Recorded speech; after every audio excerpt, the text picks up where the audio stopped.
Alors, aujourd'hui, on va parler d'un vrai défi pour les salles de sport indépendantes. Comment faire pour garder ses membres? Et on va voir ensemble comment la technologie, et plus particulièrement l'intelligence artificielle, pourrait bien changer la donne. On va commencer par ce qu'on pourrait appeler le paradoxe du fitness. D'un côté, on a l'impression que le secteur est en pleine forme, qu'il est en pleine explosion, mais quand on y regarde de plus près, la réalité est bien plus compliquée, surtout pour les petites salles. Pour se donner une idée, rien qu'en Europe, on parle de 71,6 millions d'abonnements en salle. C'est énorme. Ça montre bien que le marché, lui, il se porte très très bien.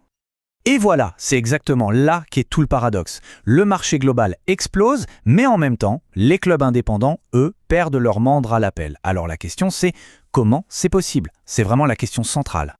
En fait, le cœur du problème, c'est une perte d'adhérents qui est massive, continue et souvent invisible.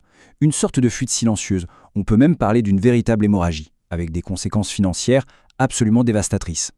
Quand on regarde les chiffres, c'est assez parlant. En moyenne, un club perd entre 30 et 40% de ses membres, chaque année.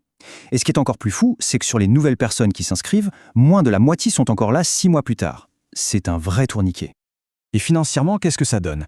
Eh bien, pour un club de taille moyenne, disons 1000 membres, cette fuite peut représenter jusqu'à 240 000 $ de manque à gagner par an. C'est juste colossal. L'impact est immense. Et comme si ça ne suffisait pas, il y a un autre problème. Aller chercher un nouveau client, ça coûte 5 à 7 fois plus cher que de garder un client qu'on a déjà. Donc non seulement on perd de l'argent avec ceux qui partent, mais en plus, les remplacer coûte une fortune. C'est vraiment la double peine. Bon, alors pourquoi? Pourquoi cette hémorragie?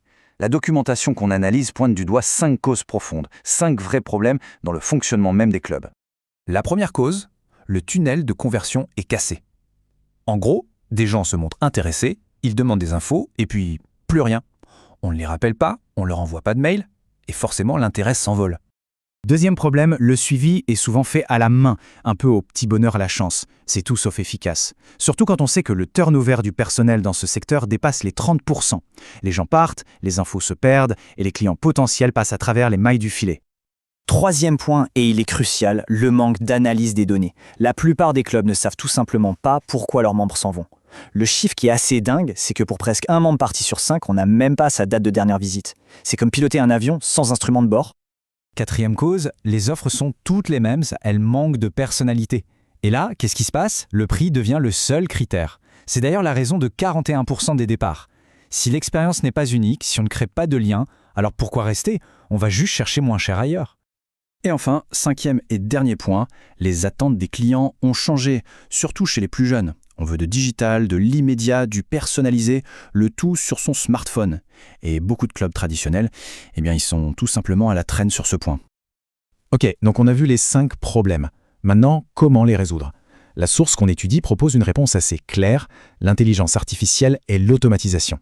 Voyons voir ce que ça donne concrètement. Alors, l'idée, c'est de mettre en place un système complet. D'abord, une sorte de réceptionniste IA qui travaille 24 heures sur 24, 7 jours sur 7. Ensuite, un logiciel client intelligent, un CRM qui centralise tout.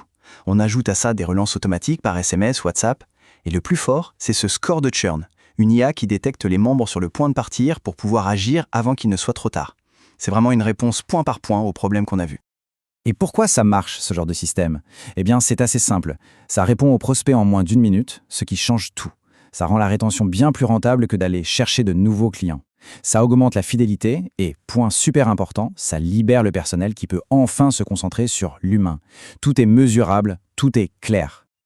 Ok, tout ça c'est bien beau sur le papier, mais dans la vraie vie, est-ce que ça donne des résultats? Regardons la preuve par les chiffres, avec une étude de cas tirée de notre source. Alors, regardons ce tableau. Pour ce club, on voit que le taux de conversion des essais a bondi de 32%. On a même réussi à réactiver 18% d'anciens membres et le taux de perte de clients, il est passé de 34% à 26%. Au final, le gain annuel estimé, c'est 38 000 €. Ce n'est pas rien et surtout, c'est du concret. Cette phrase résume bien la philosophie derrière tout ça. L'idée, c'est d'avoir un système qui ne dort jamais, qui ne rate jamais une opportunité de créer du lien. C'est un peu comme un assistant infatigable qui travaille en continu en arrière-plan. Et tout ça, ça nous laisse avec une question essentielle. Dans un métier qui est basé avant tout sur le contact humain, est-ce que la technologie peut ou même est-ce qu'elle doit tout remplacer? C'est une réflexion qui va bien au-delà des salles de sport et qui dessine peut-être l'avenir de tous les métiers de service.